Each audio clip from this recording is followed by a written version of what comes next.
Magandang papagabi mga idol. Kain tayo. May sahog po na ko na hito. Dinintin po. Kanina po pagdating ko rito, tumakbo po ako kaagad doon sa kalahati lang po ito. Yung kalahati, pinaulam ko sa mga pusa ko, aso ko sa bukid.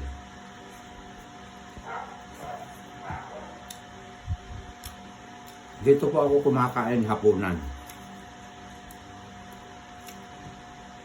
Sa aking apartment mga idol.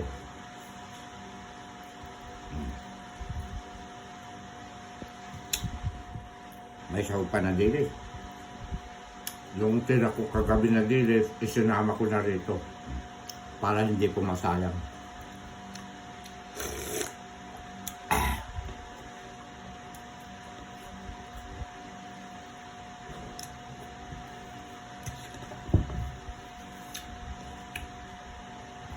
Doon pala ako kumain sa kwan.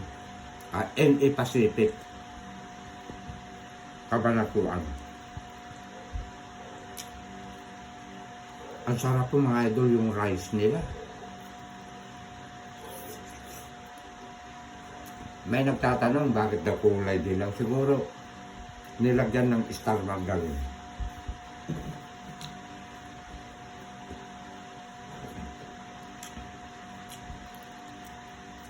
May panito, may sahog na saluyot at saka dahon po ng ampalaya.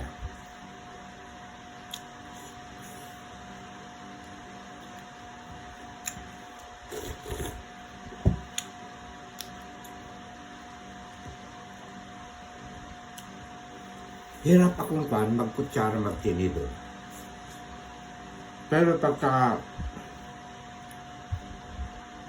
kumakain ako sa mga restaurant ng mga Chinese food, chopstick. Dati sanay ako sa chopstick. Itatry ko po, ipapakita ko sa inyo, doon ako kakain chopstick. Ngayon, kung nakalimutan ko man dahil matagal na ako sa Cavite, kasi nangungontrata ako sa Cavite nung araw. Yung mga tropa ko na nangungontrata, dinadala ako sa mga special na mga restaurant. Kutsara, chopstick. Doon ako natuto. Noong una nga hindi ko mahuli-huli. Tinutusok ko na lang.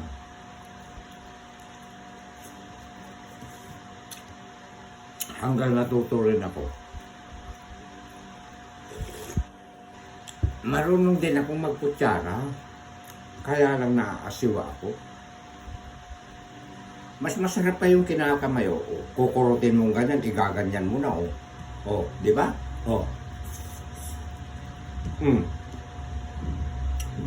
Buti ang saya-saya. Kasi pagkakutsara, igaganon mo pa, hindi mo mapapalaki ang sakmal, matagal.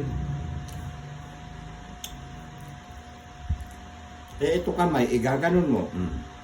Patungan mo ng kanin, isubo mo.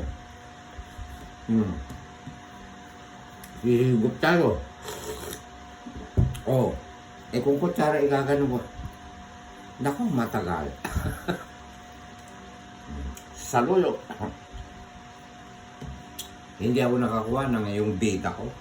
Malunggan.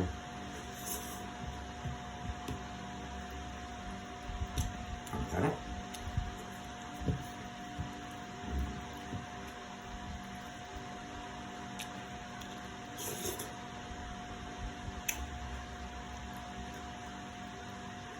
Wow! Meron palang naipasama dito kanina na kwan. Yung sili sa... Shout out sa'yo, Paring Rod. Suportahan po natin si Paring Rod TV. Yan. Sarap. Kaya lang hindi ka manghang itong ganito. Mas gusto ko yung sili ko sa bukid.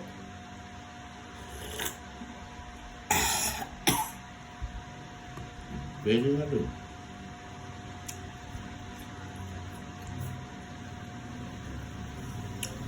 Alam niyo mga idol, tinutukan ko yung in-upload ko na kumakain po ako sa NT Pacific. Napakarami pong nag-comment. Humapdi po ang mata ko, tinututukan ko po.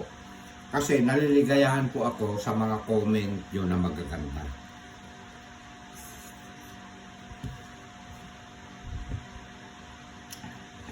Alam nyo yun, na binabasa ko yung inyong mga comment.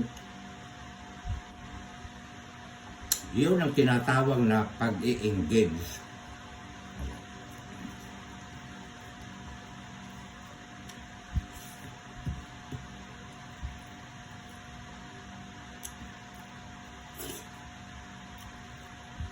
Tama ba yung pag-i-engage ba yung gano'n?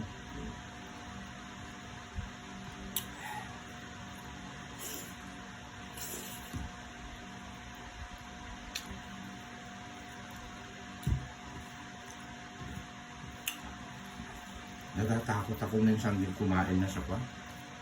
Yung sa gabi na.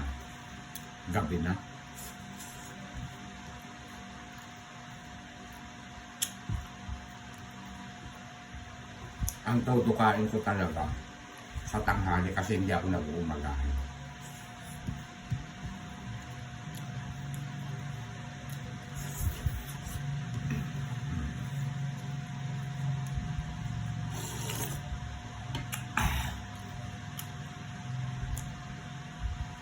May mga nagko-comment na tapusin nyo muna mga idol. Bakit daw wala akong panulak, tubig? Ugali ko po talaga yung pagkatapos ko pong kumain bago ako iinom. Nung naikat ko ng ganun naka-4-5 yata ako na ganyan.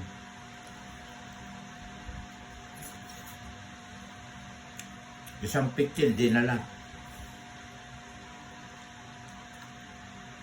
Nung waiter ba tawag doon?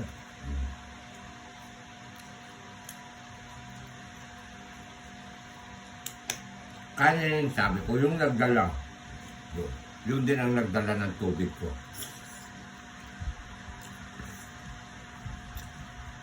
Parang gusto ko pa ang kanin. Kaya lang yun.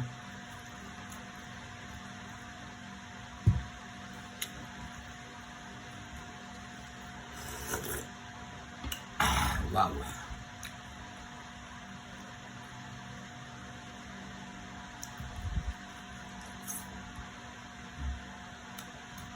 Ang tamis. Manamis-namis po ito, sitaw ko. Marami na magbunga.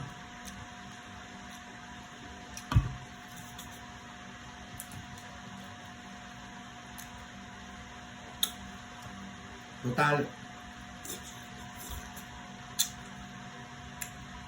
mas maraming may gusto na solo ko na ang kakain. Laging solo na lang ako.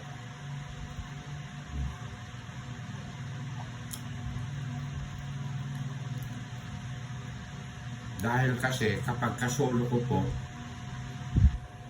hindi na pa ako namimili ng gusto kong ulam.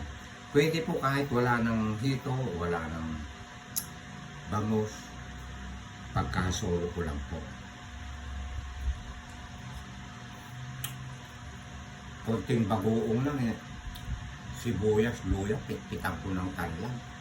Mga gulay-gulay ko.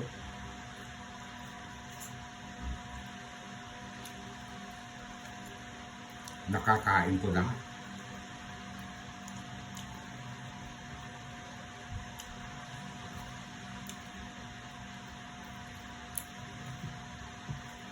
Kahit walang sahog.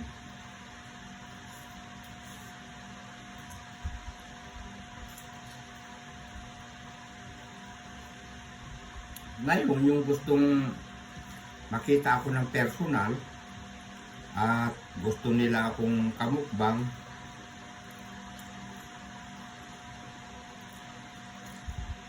pwede po ako magpapakita lang. Diyan kayo. Hindi kayo titingin na sa camera. Tapos huwag tayong medyo maingay. Ganun ang gusto mong ibe. Pero nasa akin din ang desisyon. Bakit susundin ko sila? Dahil yung mga kamukbang ko naman magbabaon daw ng maraming pa. Sila ang gastos.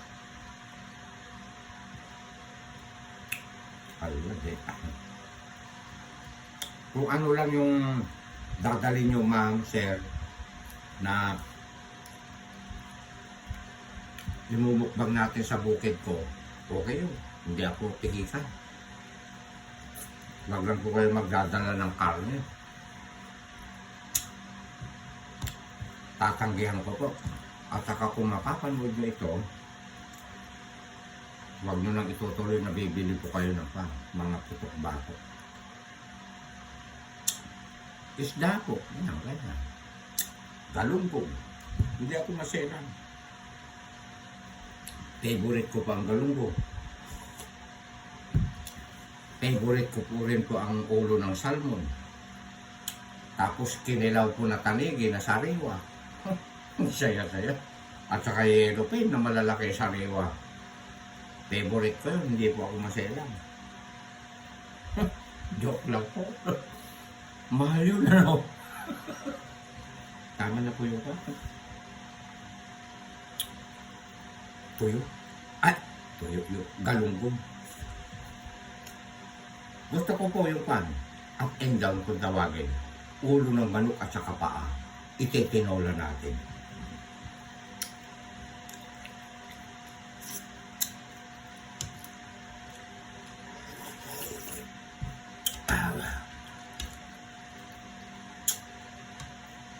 Maraming salamat po sa mga nag-comment na nabasa ko po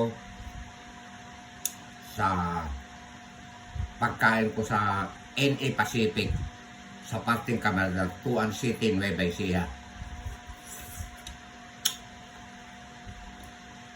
At shout out po sa mga tindera doon ng mga kaibigan natin. Napakarami pong nakakakilala sa akin sa SM. Idol, direct, gumaganon sila. Kaya sinusuot ko lagi yung sombrero ko na pang-cowboy.